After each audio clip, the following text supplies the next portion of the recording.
Antara straw kertas dan juga straw plastik, yang manakah yang lebih kuat? Bagaimanakah penjelasan saintifik yang boleh membuktikan mana satu straw yang lebih kuat?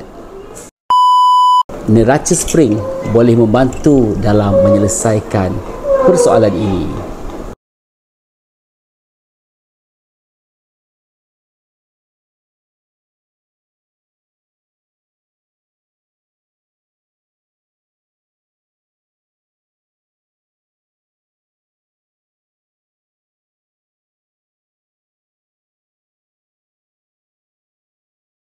Dengan menggunakan neraca spring, kita boleh melihat berapakah jumlah daya yang diperlukan untuk membengkokkan straw kertas dan juga straw plastik.